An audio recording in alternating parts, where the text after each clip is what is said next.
Lahat ba ng tao ay children of God? Tara, samahan niyo akong pag-aralan ito. Bago ko sasagutin yan, alamin muna natin kung ano ang sabi ni Pope patungkol dito. La mayor parte de los habitantes del planeta se declaran creyentes. Esto debería provocar un diálogo entre las religiones. No debemos dejar de orar por él y colaborar con quienes piensan distinto. Confío en Buda. Creo en Dios. Creo en Jesucristo. Creo en Dios, Alá. Muchos piensan distinto, sienten distinto, buscan a Dios o encuentran a Dios de diversa manera. En esta multitud, en este abanico de religiones, hay una sola certeza que tenemos para todos. Todos somos hijos de Dios.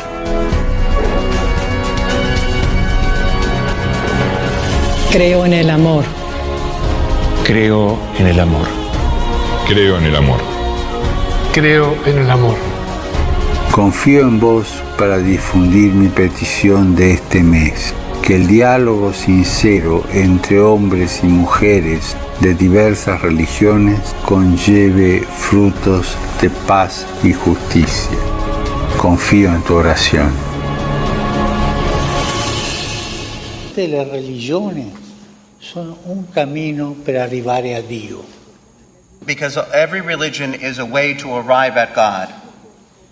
Sono, dirò una comparazione, sono come diverse lingue, diversi idiomi per arrivare lì.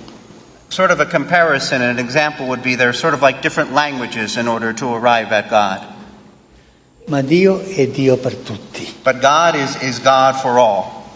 E come Dio è Dio per tutti, noi siamo tutti figli di Dio. And if God is God for all, then we're all sons and daughters of God. Ma il mio Dio è più importante del tuo. But my God is more important than your God.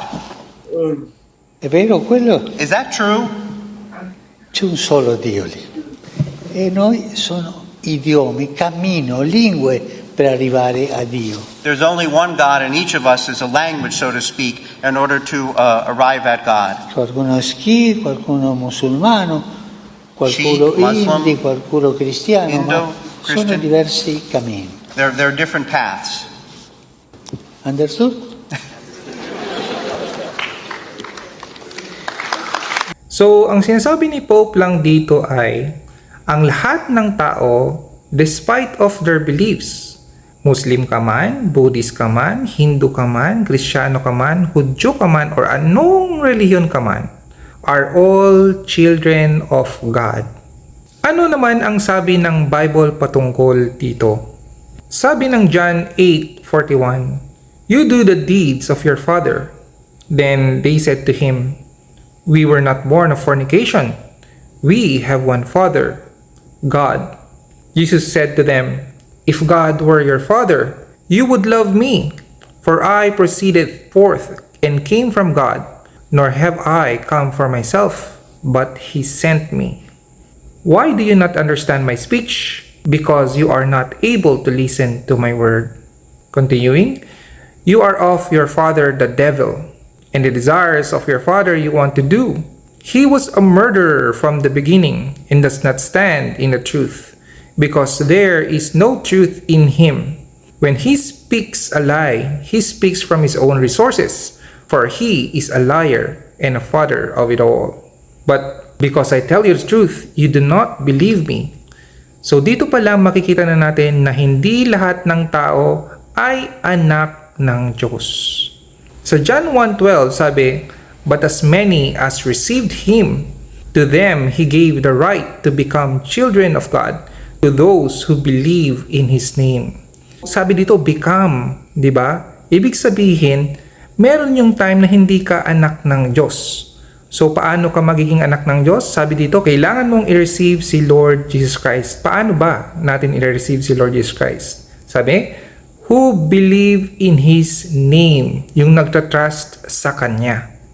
Sa Galatians 3:26 sabi, "For you are all sons of God through faith in Christ Jesus." Same lang, di ba? Sa John 1:12, na naging anak kayo ng Diyos, sons of God through faith, believe or trust kay Lord Jesus Christ.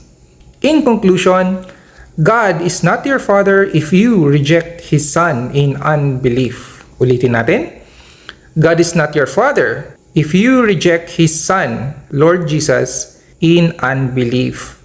Hindi kayo anak ng Diyos kung nireject nyo or hindi kayo nanampalataya kay Lord Jesus Christ, ang anak ng Diyos.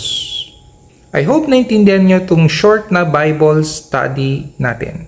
And I hope nanampalataya na kayo kay Lord Jesus Christ at sa ginawa niya para sa inyo. Na namatay siya para sa lahat ng kasalanan natin, past, present, and future.